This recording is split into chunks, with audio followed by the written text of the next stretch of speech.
आज की वीडियो में मैं बात करने जा रहा हूँ मूवी एनाबेल क्रिएशन के बारे में। तो शुरुआत करते हैं इस मूवी की एक्सप्लेनेशन को। इस कहानी की शुरुआत में हमें एक आदमी को दिखाया जाता है जिसका नाम होता है सैमुअल म्यूलिन्स।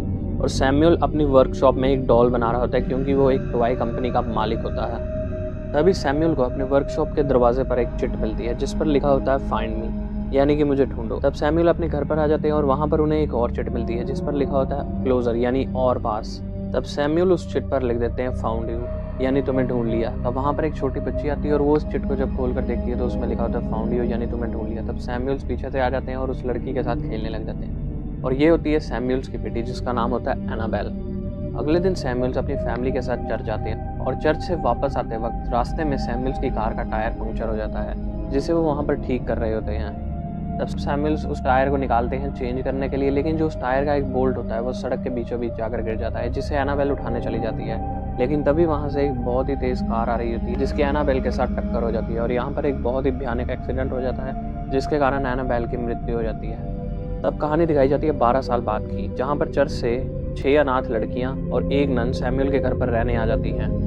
क्योंकि इनका पुराना अनाथ आश्रम बंद हो चुका है इसलिए थोड़े टाइम के लिए ये सैमुअल और उसकी पत्नी के साथ रहेंगी। इन लड़कियों के नाम होते हैं Janice, Linda, Carol, Nancy, Kate और टिटानी होता है और नन का नाम होता है सिस्टर शार्लेट। अब ये सब जब सैमुअल के घर पर पहुंचते हैं यहाँ हमें पता चलता है कि जेनिस का एक पैर खराब होता है क्योंकि उसे बचपन में पोलियो हो गया था। तब सैमुअल इन सबको अपना घर दिखाता है। ये घर काफ़ी बड़ा होता है और यहाँ बहुत सारे कमरे होते हैं।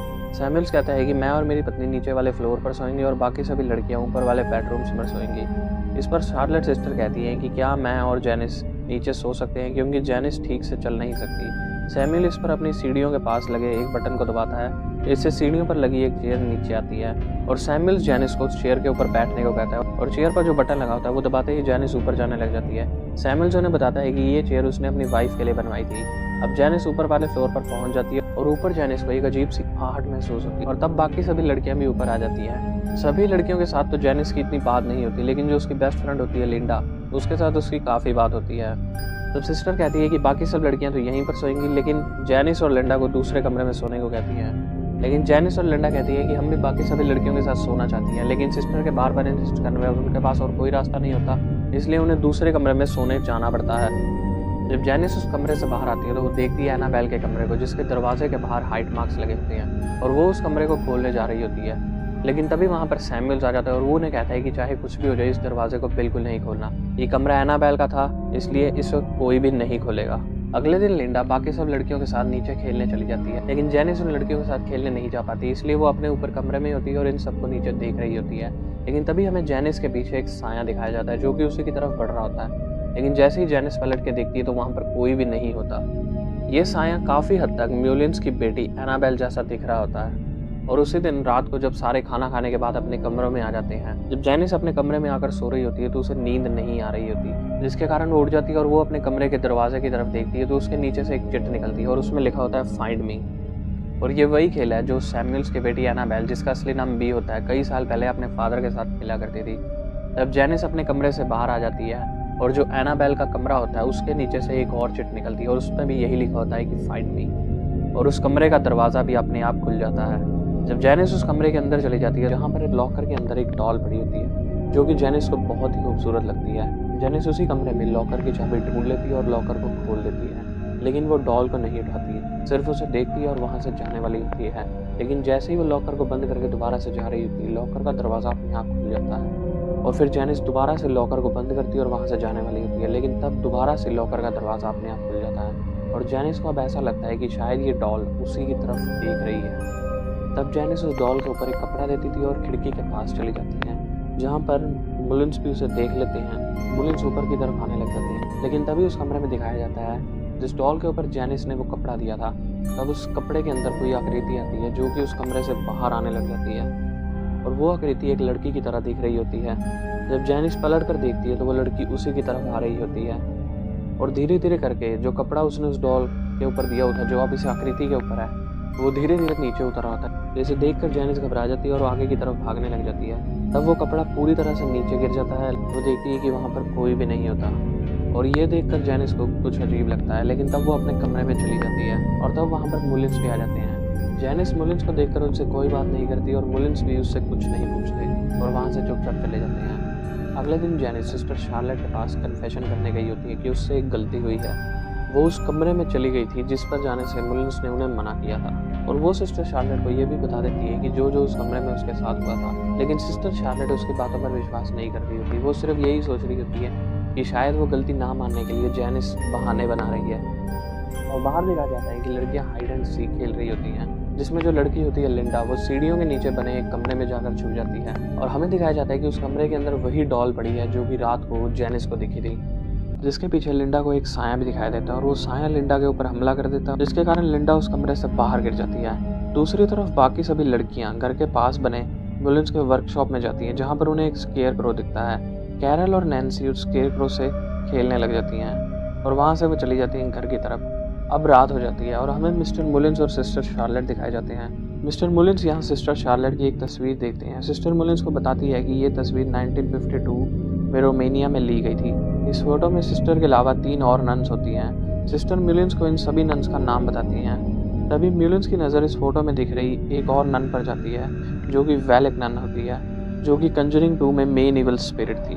और ये इस मूवी में इस वेलेक की एक छोटी सी रेफरेंस होती है, जो कि कंजरिंग यूनिवर्स को आपस में जोड़ती है। अब रात में कैरल और नैन्सी चादर के अंदर खेल रही होती हैं। तभी उन्हें एक रिंग की आवाज़ आती है, जो मिसेस मुलिन्स अपने रूम से बजाती हैं, और ये आवाज़ धीरे धीरे इनके करीब आ रही होती है। उन्हें लगता है कि मिसेस मुलिन्स उनकी तरफ बढ़ रही हैं। वो दोनों काफ़ी डर जाती हैं और वो अपनी टॉर्च जगाने की कोशिश करती हैं, लेकिन उनकी टॉर्च भी नहीं जग रही होती, और उनके सामने एक खौफनाक चेहरा आ जाता है और वो दोनों जोर से चिल्लाती हैं। तभी सभी लड़कियां उठ जाती हैं और वहाँ पर मिस्टर मुलिन्स और सिस्टर शार्लेट भी आ जाती हैं। वो लड़कियों को बताती हैं कि उन्हें यहाँ पर मिसेस मुलिन्स को देखा है। इस पर मिस्टर मुलिन्स कहते हैं कि ये नामुमकिन है, क्योंकि मेरी पत्नी पिछले कई सालों से चल नहीं सकती, वो सिर्फ अपने कमरे में बेड पर लेटी रहती हैं। उन दोनों लड़कियों को भी यही लगता है कि ये शायद उनका वहम होगा। अगली सुबह जेनिस नैन्सी से बात करने की कोशिश करती है, लेकिन कैरल नैन्सी को कुछ भी कहने से मना कर देती है। फिर मिस्टर मुलिन्स यहाँ से चले जाते हैं और मिसेस मुलिन्स अपने बेडरूम से बेल रिंग करती हैं। अब मिस्टर मुलिन्स के ना होने की वजह से सिस्टर शार्लेट वहाँ चली जाती हैं। यहाँ मिसेस मुलिन्स सिस्टर को एक गिलास पानी के लिए कहती हैं। सिस्टर उन्हें पानी दे देती हैं और तब इनके कमरे के बाहर जेनिस भी आ जाती है और वो इनकी बातें सुन रही होती हैं। यहाँ मिसेस मुलिन्स का आधा चेहरा बहुत ज़्यादा जख्मी होता है, इसलिए मिसेस मुलिन्स अपने आधे चेहरे को मास्क से ढकती हैं। यहाँ बेड के पास एक बच्ची की तस्वीर होती है। सिस्टर मिसेस मुलिन्स से पूछती हैं कि ये बच्ची कौन है। इस पर मिसेस मुलिन्स कहती हैं कि ये उनकी बेटी एनाबेल है, जिसका कई साल पहले छोटी उम्र में एक कार एक्सीडेंट में देहांत हो गया। और ये बात जेनिस भी सुन लेती है। जेनिस को एनाबेल से हमदर्दी होने लगती है और जेनिस कमरे के बाहर एक फ़ोटो देखती है, जो कि एनाबेल की होती है, जिसमें एनाबेल के पास एक डॉल होती है, और ये डॉल वही होती है जो कि जेनिस ने एनाबेल के कमरे में देखी थी। जेनिस उस तस्वीर को अपने साथ ले जाती है और रात को सोते वक्त भी जेनिस के पास ही वो तस्वीर होती है। तभी अचानक रात को म्यूज़िक की आवाज़ आने लगती है। जेनिस उसका पीछा करते हुए अपने कमरे से बाहर जाती है और ये आवाज़ एनाबेल के कमरे से आ रही होती है, और इजाज़त ना होने पर भी जेनिस दोबारा से उस कमरे में चली जाती है। तभी वहाँ पर लिंडा भी आ जाती है और जेनिस से कहती है कि तुम्हें यहाँ नहीं आना चाहिए। लिंडा पूछती है कि ये कमरा किसका है। जेनिस बताती है कि ये कमरा मुलिन्स की बेटी एनाबेल का है, जिसके कई साल पहले मृत्यु हो गई थी। यहाँ लिंडा एनाबेल के टॉयज को छेड़ रही होती है और वो एक गन को उठाकर उससे शूट करती है, जिसमें से वो बॉल निकलती है और वो सीधा उस डॉल पर जाकर लगती है। लिंडा उस डॉल को देखती है तो वो डॉल भी लिंडा को खौफनाक तरीके से देख रही होती है। लिंडा घबराकर यहाँ से चली जाती है और जेनिस एनाबेल की डायरी को देख रही होती है। तभी कमरे का दरवाज़ा अचानक से बंद हो जाता है और सभी चीज़ें खुद चलने लगती हैं। जेनिस उस डॉल हाउस के पास जाती है और वहाँ उस डॉल हाउस में पड़ी एनाबेल की एक मिनिएचर स्टैचू को उठाकर खिड़की के सामने रखती है, और तब कमरे में उसी खिड़की के सामने असली एनाबेल खड़ी होती है, जिसकी 12 साल पहले मृत्यु हो गई थी। जेनिस उससे बात करने की कोशिश कर रही होती है, लेकिन एनाबेल उसका कोई जवाब नहीं देती और वो खिड़की के पास चली जाती है। एनाबेल उसे कहती है कि क्या तुम मेरी मदद करोगी।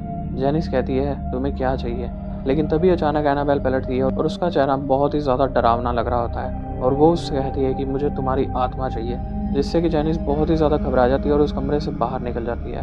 वो अपने कमरे की तरफ बढ़ती है, लेकिन वो कमरा बंद हो जाता है। जेनिस यहाँ सबको आवाज़ लगाती है, लेकिन कोई भी उसकी आवाज़ नहीं सुन पा रहा होता। अब जेनिस सीढ़ियों पर लगी चेयर पर बैठकर नीचे जाती है और वो नीचे तक पहुँच ही जाती है, लेकिन कुछ दूर पहले उसकी चेयर वापस ऊपर जाने लगती है और जो ऊपर साया खड़ा होता है वो जेनिस को ऊपर से नीचे की तरफ फेंक देता है, जिससे जेनिस बुरी तरह से जख्मी हो जाती है। अगली सुबह मिस्टर मुलिन्स जेनिस को लेकर आते हैं और अब जेनिस का दूसरा पैर भी टूट चुका है।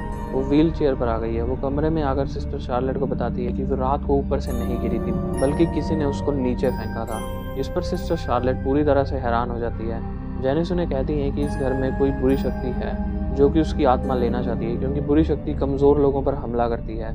सिस्टर कहती है कि बुरी शक्ति कमज़ोर शरीर पर नहीं बल्कि कमज़ोर मन पर हमला करती है, और तुम्हारा मन हम सबसे मजबूत है। अब रात में लिंडा जेनिस के पास बैठी होती है। जेनिस नीचे वाले फ्लोर पर सो रही है क्योंकि उसके दोनों पैर टूटने की वजह से वो ऊपर नहीं जा सकती, और लिंडा को ऊपर अकेले ही सोना पड़ता है। दूसरी तरफ हमें मिस्टर म्यूलेंस अपने कमरे में दिखाए जाते हैं कि शायद हमने इन सबको यहाँ पर रखकर गलती की है। वो कहता है कि जेनिस शायद ऊपर से गिरी नहीं थी बल्कि उसे गिराया गया है। मिसेस म्यूलेंस कहती है कि वो बस एक एक्सीडेंट है और कुछ नहीं। वो कहती है कि पिछले 12 सालों से कुछ नहीं हुआ है, और तब लिंडा ऊपर चली जाती है और वो की होल से उस कमरे में देखने लग जाती है। वो डॉल एक रॉकिंग चेयर पर बैठी होती है, और जब लिंडा दरवाज़ा खोलती है तो उस चेयर पर कोई भी नहीं बैठा होता।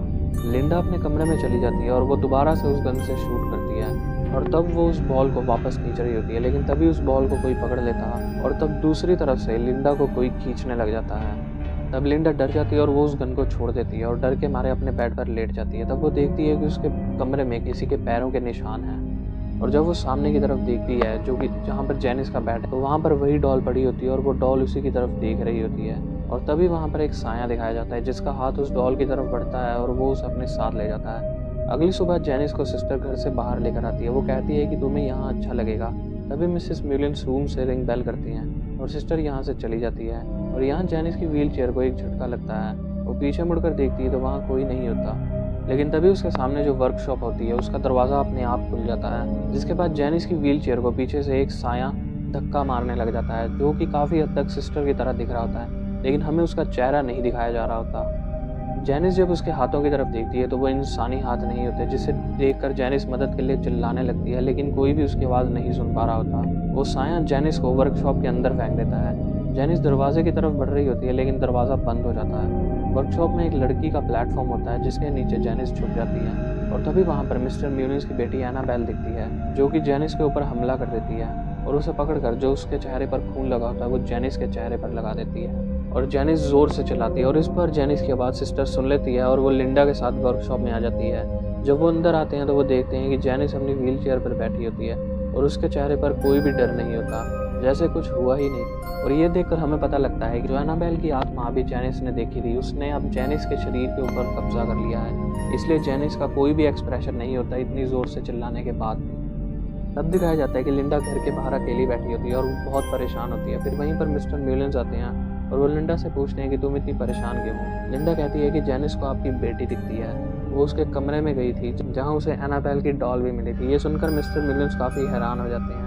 वो गुस्से से लिंडा को कहते हैं कि इस डॉल को तो छुपा दिया गया था, फिर उससे वो कैसे दिख सकती है।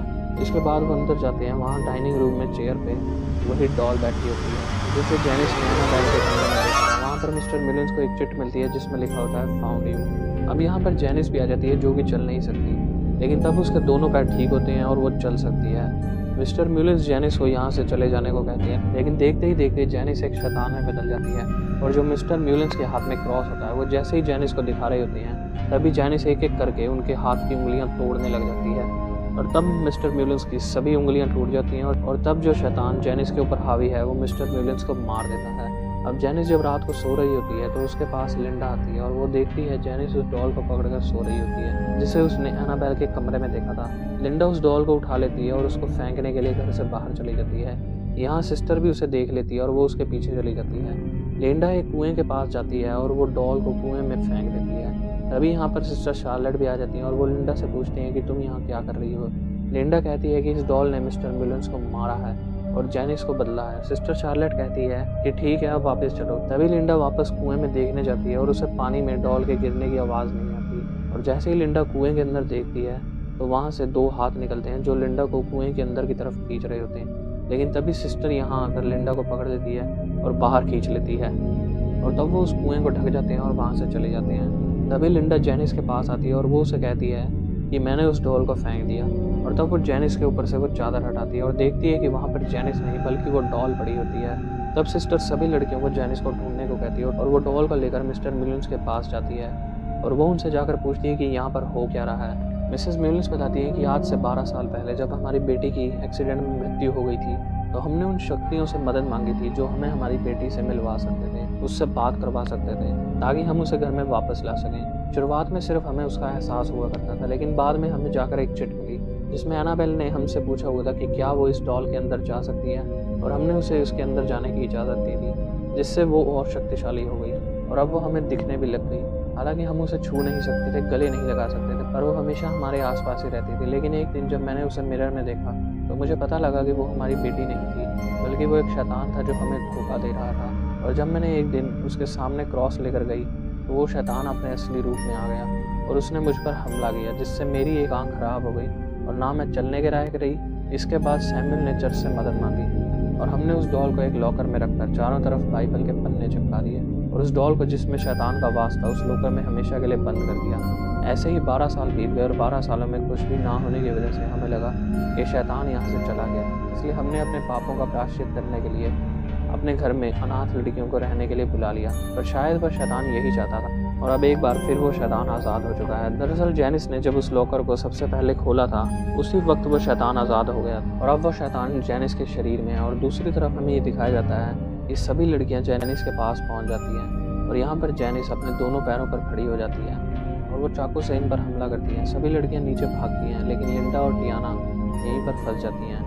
अब लड़कियां सिस्टर के पास जाती हैं और वो उनसे कहती हैं कि जेनिस ने उन्हें मारने की कोशिश की और लिंडा और टियाना ऊपर फंसी हुई हैं। सिस्टर ये सुनकर पुलिस को तुरंत कॉल करती है और सिस्टर लिंडा और टियाना को बचाने चली जाती है। यहाँ सिस्टर जेनिस के सामने आती है और वो गॉड से प्रार्थना करना शुरू कर देती है, पर तभी जेनिस सिस्टर को हवा में उठा लेती है और उन्हें एक मिरर पर फेंकती है, जिससे सिस्टर बेहोश हो जाती है। लिंडा और टियाना इस कमरे से भाग जाती हैं, लेकिन लिंडा का पैर फिसल जाता है और वो नीचे गिर जाती है और तभी उसे कमरे में खींच लिया जाता है। और दूसरी तरफ बाकी की लड़कियां मिसेस म्यूलिन्स के कमरे में उन्हें लेने जाती है ताकि वो भी इस घर से निकल सकें, लेकिन मिसेस म्यूलिन्स को शैतान ने मार कर लटकाया होता है। ये देखकर लड़कियां डर जाती हैं और घर से बाहर चली जाती हैं। यहाँ एक गाड़ी खड़ी होती है और वो उसे स्टार्ट करने की कोशिश करती है, लेकिन गाड़ी स्टार्ट नहीं हो रही होती। लड़कियां वर्कशॉप की तरफ भागती हैं और कैरल उस वर्कशॉप के अंदर चली जाती है और दरवाज़ा अपने आप बंद हो जाता है और बाकी लड़कियां बाहर रह जाती हैं। अब कैरल अंदर देखती है तो यहाँ एक स्केरक्रो होता है और ये स्केरक्रो वही होता है जिसके साथ कुछ दिन पहले कैरल खेल रही होती है।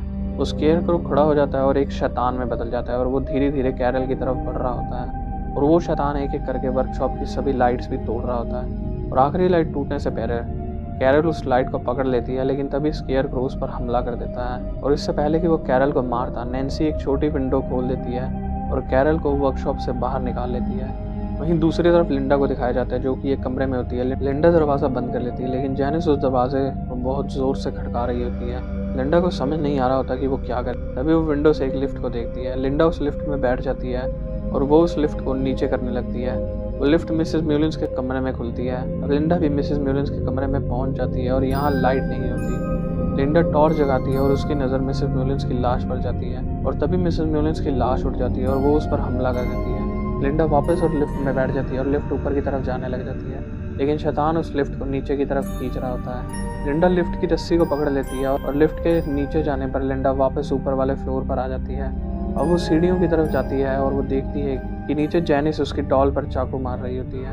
जेनिस कहती है कि इस डॉल की खास बात है कि ये बिल्कुल तुम्हारे जैसी दिखती है। जिसके बाद जेनिस धीरे धीरे लिंडा के पास आने लगती है। लिंडा काफ़ी डर जाती है और वो भागकर एनाबेल के कमरे में चली जाती है और लिंडा उसी लॉकर में छिप जाती है जहाँ उस डॉल को 12 सालों से कैद किया हुआ था, जिसके अंदर बाइबल के पन्ने चिपके हुए हैं। और अब उस कमरे में जेनिस भी आ जाती है। वो लिंडा को बुलाती है, लेकिन लिंडा उसका कोई जवाब नहीं देती। लिंडा पीछे मुड़कर देखती है तो लॉकर में वही डॉल पड़ी होती है जिसे लिंडा ने फेंक दिया था। तब वो डॉल लिंडा को ही देख रही होती है। तभी जेनिस उस लॉकर को खोल देती है और वो लिंडा को नीचे गिरा देती है और उस पर चाकू से हमला ही करने वाली होती है, लेकिन तभी वहाँ पर सिस्टर शार्लेट आ जाती है। सिस्टर लॉकर में से उस डॉल को निकाल लेती है और वो जेनिस को रुकने को कहती है। जेनिस अब सिस्टर शार्लेट की तरफ बढ़ती है। तभी सिस्टर उसे जीसस क्राइस्ट का लॉकेट पहना देती है और जेनिस और डॉल को उसी लॉकर में बंद कर देती है और उस लॉकर के आगे एक बहुत ही बड़ी अलमीरा फेंक देती है। तभी हम देखते हैं कि सभी लाइट्स ऑन ऑफ होने लगती है। लिंडा और सिस्टर घर से बाहर आ जाती हैं। सभी लड़कियां और सिस्टर घर के बाहर होती हैं और घर में काफ़ी हलचल होने लगती है और तब सभी लाइट्स फट जाती हैं और सब कुछ शांत हो जाता है। अब यहाँ पुलिस तहकीकात करने आती है और वो उस लॉकर को भी खोल कर देखती है जहाँ सिस्टर ने जेनिस और डॉल को बंद किया था, लेकिन वहाँ सिर्फ डॉल होती है और जेनिस यहाँ से भाग चुकी होती है। अगली सुबह यहाँ फादर आते हैं। फादर उस डॉल को अपने साथ ले जाते हैं और कहते हैं कि ये घर अब बिल्कुल पवित्र है। लिंडा कहती है कि ये डॉल तो अभी भी यहीं पर है। फादर बताते हैं कि ये डॉल सिर्फ एक जरिया था, वो बुरी शक्ति अब यहाँ से कहीं और जा चुकी है। इस हादसे के बाद ये सब के सब यहाँ से चले जाते हैं। वहीं दूसरी तरफ हमें एक ऑर्फनेज दिखाया जाता है जहाँ एक कपल मिस्टर और मिसेस हिगिंस एक लड़की को अडॉप्ट करते हैं। वहाँ की सिस्टर हिगिंस को एक लड़की के पास ले जाती है और ये लड़की और कोई नहीं बल्कि जेनिस होती है। मिस्टर हिगिंस उससे उसका नाम पूछते हैं और ये लड़की अपना नाम एनाबेल बताती है, यानी कि जेनिस अभी भी शैतान के कब्जे में होती है। ये कपल इसे अडॉप्ट कर लेते हैं और अब धीरे धीरे 12 साल बीत जाते हैं। एनाबेल यानी कि जेनिस अब बड़ी हो चुकी है और वो अपने बॉयफ्रेंड के साथ मिलकर अपने मॉम डैड की हत्या कर देती है, क्योंकि एनाबेल और उसका बॉयफ्रेंड शैतान की पूजा करते हैं। अब हिगिंस के पड़ोसी एनाबेल की मॉम की चीख की आवाज़ से जाग जाते हैं और हिगिंस के घर की तरफ बढ़ते हैं और इसके साथ ये मूवी यहाँ पर ख़त्म हो जाती है। इस मूवी के क्रेडिट्स में हमें रोमेनिया के एक चर्च दिखाया जाता है जहाँ हमें वेलेक की पहली झलक दिखाई जाती है और यहाँ पर ये मूवी ख़त्म हो जाती है, जिसका नाम है एनाबेल क्रिएशन। ये मूवी के डायरेक्टर थे डेविड सैंडबर्ग और वहीं पर इस मूवी के प्रोड्यूसर थे जेम्स वैन। ये मूवी में मेन स्टार कास्ट थी स्टेफनी सिगमैन, टेलिथा बैटमैन, एंथनी लेपेगिला और मिरांडा ओटो। ये मूवी रिलीज हुई थी 11 अगस्त 2017 को। इसका बजट था $15 मिलियन और वहीं पर इस मूवी की बॉक्स ऑफिस कलेक्शन हुई थी $306 मिलियन, यानी कंजरिंग यूनिवर्स की एक बहुत ही बड़ी ब्लॉकबस्टर मूवी। और मेरे हिसाब से ये एक बहुत ही अच्छी हॉरिफाइंग मूवी है जो कि आप लोगों को ज़रूर देखनी चाहिए। अगर आपको लगता है कि मैंने इस वीडियो में कुछ गलत बता दिया तो आप मुझे कमेंट करके ज़रूर बता सकते हैं। मैं अपने आने वाली किसी वीडियो में उसके बारे में ज़रूर बताऊंगा। मिलते हैं आपसे अगली वीडियो में, तब तक के लिए जियो ज़िंदगी।